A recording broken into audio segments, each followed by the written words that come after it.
radiyo Nderagakura irabibukije ko gukubita inkoshi canke inkoni umwana, ingumu, amakofe, imigere, kumukwega amatwi canke imishatsi, kumurya ibinuma, kumucekangura uba uriko uhohotera umwana. Bavyeyi, mwiteho kwama mwubahiriza agateka k'abana banyu.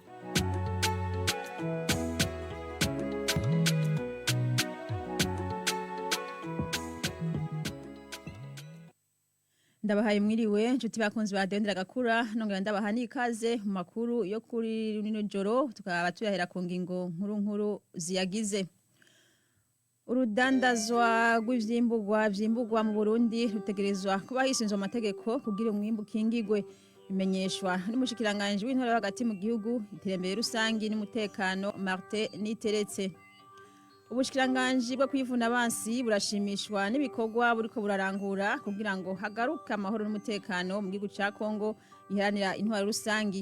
Aletribert Mutabazi aramusuka ubushikiranganje akavuga ko igisirikare cy'u Burundi citeguriye kubandanya gitanga intererano yaco mu kugarukana amahoro n'umutekano aho hose bikenewe. Ikigo cy'igihugu kijeje amagara y'abantu mu Burundi INSP kigiye gushiraho ibigo bitatu bijejwe ubushakashatsi mu bijanye n'indwara zandukira malaria hamwe n'ikijeje ubushakashatsi mu vyerekeye ubuhinga bwa none bujanye n'ibintu vyo kwa muganga. Vyashikirijwe kuri uyu wa kane na muganga Nyandwi Joseph arangoye ico kigo INSP. Izi nizo ngingo nkuru zigize ano makuru mukanya nido.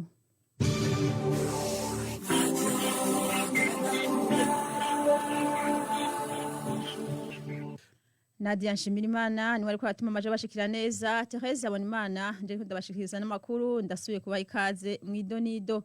Urudandazwa rw'ivyimbugwa mu Burundi rutegerezwa kuba hisunzwe amategeko kugira umwimbu kingigwe. Ivyo bimenyeshwa n'umushikiranganje w'intwaro hagati mu gihugu, iterambere rusangi n'umutekano Martin Niteretse. Akamenyesha ko abarundi yo bimbuye badakwiye kwigina umwimbu wabo bawusesagura kuko mu kuronka leta iba yabishizemo uruhara guhera ku isi ku mbuto mbere no ku mwavu. Martin Teretse akamenyesha ko urudandazwa ni kwakorwa hisunzwe ingingo zafashwe bizotuma abantu bose baronka ibidandazwa ku rugero rumwe. Tumukurikire.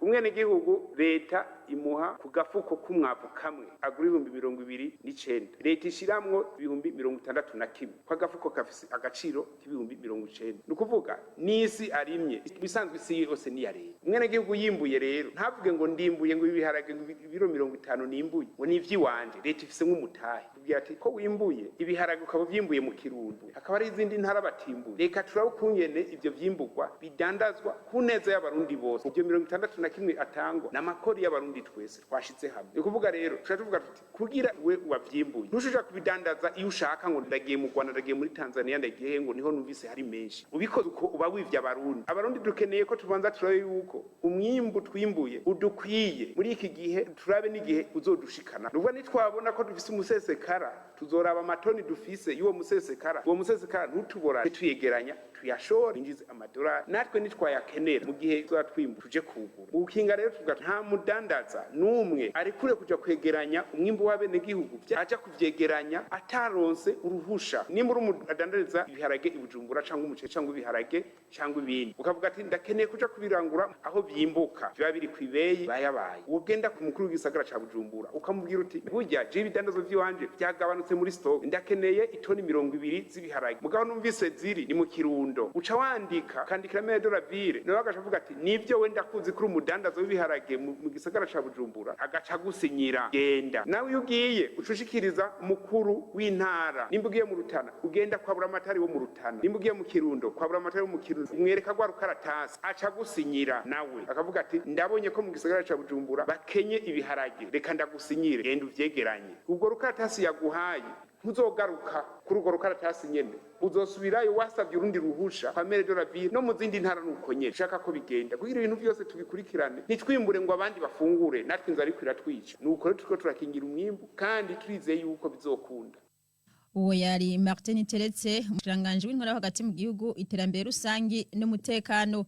Turabandanya ko twabateguriye. Ubushikiranganje bwo kwivuna abansi burashimishwa n'ibikorwa buriko burarangura kugira ngo hagaruka amahoro n'umutekano mu gihugu ca Kongo iharanira intwaro rusangi.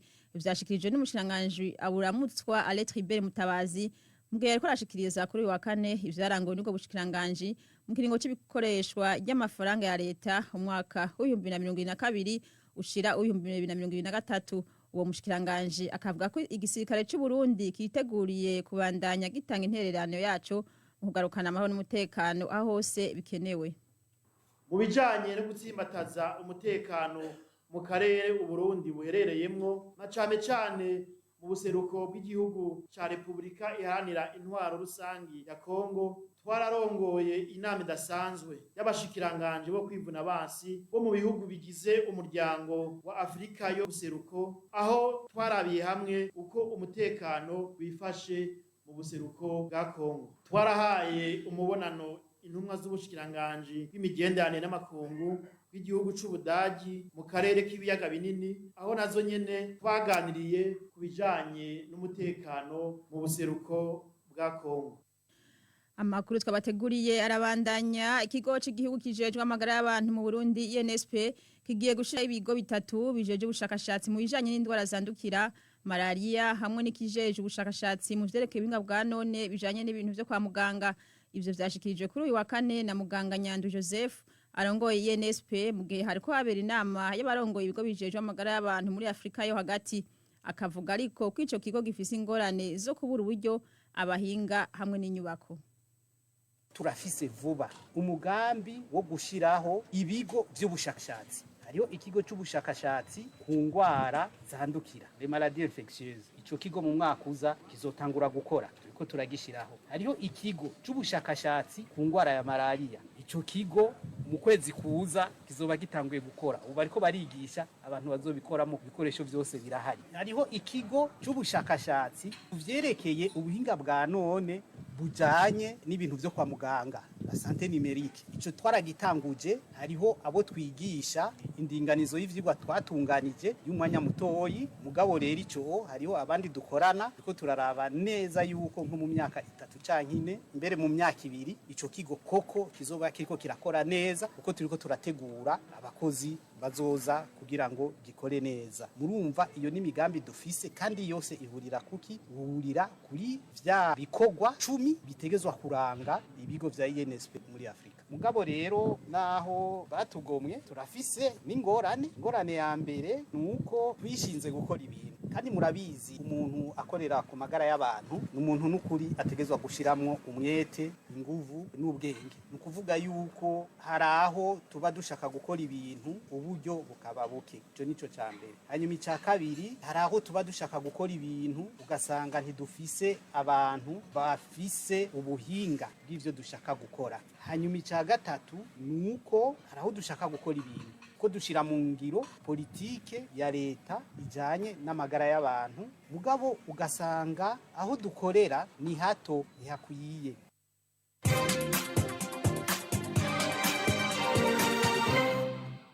Ano makuru yabandaniriza mu yavugwa mu gisata c'indero.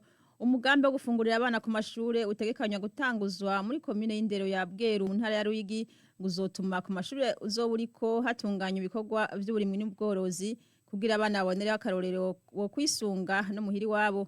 Bimenyeshwa n'umuyobozi w'indero muri iyo komine Bazishaka Felicien, agasaba abana mu kiruhuko gukora cyane ibikorwa rusangi n'ivy'iterambere ry'imiryango yabo kugira baruhurire neza imitwe. Muri komine y'indero ya Bweru umugambi wo gufungurira abana nta wari usanzwe uhari, mugabo ruka kugira amahigwe yuko haba amashure 12 aja mu mugambi wo kuzofungurira abana ku mashure, nkuko nyine uwo mugambi watumbereye intara y'indero ya Ruyigi. Twawakiriye neza cane gose kuko turabona ko uzozana karusho umurindi w'abana baheba ishure ukagabanuka, kandi tukizera ko mu mashure amanota azoba meza cane. Twari dusanzwe tuja inama n'ingingo n'abavyeyi n'intwaro kugira ngo ko tugira amahirwe tukaba dufise amashure afise masindimwa, habe indimo habe ubworozi ku mashure kugira ngo abana bige n'ingene barima kijambere n'ingene borora kijambere. Uwo mugambi rero aho uzoburi twaramaze kumvikana n'abarongoye amashure n'abakuru b'amakomite nshingwashure ko boca bagira umugambi w'ubworozi, cane cane ubworozi bw'ingurube, kuko yuko vyo bazoza baroza birashobora gufasha kugaburira ingurube aho uwo mugambi uzoburi. Iruhande y'uwo mugambi rero hari undi mugambi twaganiriye n'abayobozi mu nama, ubworozi bw'inkwavu. Twarumvikanye ko ishure shingiro ryose ryogerageza rikagira ubworozi bw'inkwavu kugira ngo abana barabire kw'ishure ngene inkwavu zororwa, maze no mu mihani wabo abana borore inkwavu, bamenye ubworozi bwa kijambere, bavyige ku mashure ko ari ivyigwa vyigisha entrepreneur, ari ivyigwa usanga harimo ibigabane bivuga ivy'uburimyi n'ubworozi n'ibidukikije. Ikindi naco twarahimbawe ingene barezi, abayobozi, abavyeyi, abigisha bafashije ku buryo abana basize bakoze ubwingwiri n'ubutukuru kugira ngo ku mazone haba amapepiniere kugira ngo mu buruhuko abana bakore vya bikorwa leta iduhimiriza ko abana mu buruhuko baruhurira umutwe mugabo amaboko abandanya akora ibikorwa vy'iterambere rusangi ariko kandi n'ibikorwa vyo muhira mu miryango. Oyari Badishaka Felicien umuyobozi w'indero muri komine Bweru y'intara ya Ruyigi. Tukiri mu yavugwa ngo gisata c'indero, abigeme n'abanyeshure bari mu buruhuko bashikijana niyo bazoronsa inyigisho z'ivy'ubuhinga ngurukana bumenyi mu kigo Kit Hub nkuko bivugwa na Sabrine Mirera Sangwe ajeje gisata ca Femidebe muri Kit Hub ngo bahisemwe abigeme kuko aribo vyagaragaye ko badahurumbira ico gisata. Ni nkuru ya Ahmad Masudi mugira neza. Nkuko bimenyeshwa na Sabrina Mirena Sangwe ajejwe igisata Femidebe mu kigo Kit Hub ngo izo nyigisho ziriko zironswa abana babigeme bari hagati y'imyaka 11 gushika ku 18 bashika kwijana. Izi nyigisho ni gisata twisete kuri bose kikaba cerekeye abigeme bahera ku myaka 11 gushika ku myaka 18. Izo nyigisho zitekanijwe kuronka abigeme 100 mu mice ibiri. Umugwi wa mbere ukaba uhurikiyemwo abigeme bafise imyaka 11 gushika kuri 14, hanyuma umugwi wa kabiri ukaba urimwo abigeme bafise guhera ku myaka 15 gushika kuri 18. Aho hose mu mugwi umwe haba harimwo abigeme 50. Tubaha inyigisho z'ibanze kandi zizobagira akamaro mu vyerekeye igisata c'ubuhinga ngurukana bumenyi. Aho onye turabereka ibitandukanye uhereye ku kamaro imashini ishobora kubagirira uno munsi nakishobora kubagirira ejo biciye mu vyigwa bitandukanye umwana canke umuntu ashobora kuzarakinira muri kazoza no mu buzima bwa minsi yose. Izo nyigisho rero ngo zizobagirira akamaro katari gato narirya bamwe ngo bataronka akaryo ko gukora ku mashini nyabwonko ku mashure yabo. Uno munsi tubaha akaryo kuko bimwe mu byo biga mu ishure bashobora kuronka akaryo ko kubibona bakoresheje imashini nyabwonko. Hongeyeho naho hariho ivyo tubaha atari ivyo basanzwe biga mu ishuri bashobora kubagira akamaro mu buzima bwabo bwa minsi yose. Bamwe ntibaba bafise ako karyo ko kuzikoresha ku mashure bigako, rero tubaha akaryo ko kubikoresha kugira ngo nibasubira ku ishure ivyo bazokumva mu makaye yabo canke ivyo bazokumva bigisha bababwira bataronka akaryo ko kubikoresha bibuke ko babibonye muri Kit Hub muri izo nyigisho baronse muci. Sabrina Mirena Sangwe akavuga ko bahisemwo kwigisha abigeme kuko aribo badahurumbira ubuhinga ngurukana bumenyi.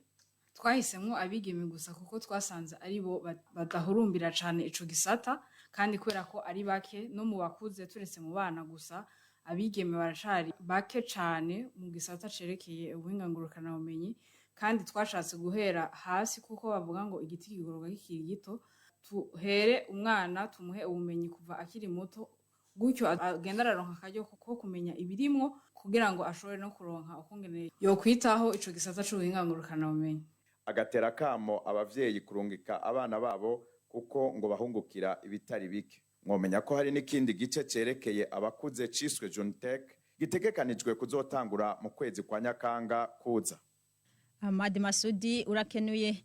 Inkuru ya nyuma y'aya makuru, ikigo cy'igihugu kijeje kugenzura ubuziranenge bw'ibidandazwa mu Burundi BBN ngo kigiye guhimiriza abahingura amacupa mashasha akwije ibisabwa yasubiriye yahora akoreshwa yavuyemo amazi kugabanya ibiciro vyayo. Severus Ndakengera umuyobozi mukuru w'ico kigo abivuze mu gihe abagura ayo macupa mashasha bavuga ko azimvye. Mu kurindira asaba bene gihugu gukoresha ivyo bitekerezo bishasha kuko bikorwa hisunze gukingira amagara y'abantu. Aba bantu batora aya macupa avamwo amazi bayajanye ku isoko, icupa ryagurwa amafaranga 150, mugabo aya macupa ariko arakogwa turiko turahimiriza ko ajya ku isoko nk'uko abivuze agurwa amajana indwi. Ndamaze kuvugana n'amahinguriro arenga 6 nabo nyene barabona yuko igiciro gikomeye. Ico kibazo c'ibiciro twebwe mu bisanzwe ikibazo c'ibiciro kiza mu nyuma y'amagara y'abantu, ariko na twebwe kiradukora ku mutima ku buryo mu byo tuzokwigira hamwe muri ya nama nababwira y'amaplastiki tuzogenda twaranabitanguye ku mahinguriro amwe kubiharira, tuzogenda dusaba yuko bokora ibishoboka igiciro cy'ayo macupa mashasha cogabanuka. Nkaba mboneyeho kuvuga yuko bari abantu birirwa baravuga ngo leta ngo irakuraho ibitekezo, ni bamwe bikundana kubwira ngo atabindizanye. Iyo mvugo ntidushaka yuko isubira kuba. Ugomba gukora umugambi utegure urabe ivyangombwa. Ico kibazo c'igiciro tugicire ku mutima, nibaza yuko kiri mu byo tuzokwigira hamwe n'aba babihingura. Ni kuri inkuru rero ivugwa mu kigo BBN duciye dusiza kwa mutwa twabateguriye, ariko kuba dufatiye mu nzira twasubire mwingo nkuru zari ziyagize. Urudandazwa rw'ivyimbugwa mu Burundi rutegerezwa kuba hisunzwe amategeko kugira umwimbu kingigwe, bimenyeshwa n'umushikiranganje w'intwaro hagati mu gihugu, iterambere rusangi n'umutekano Martin Niteretse.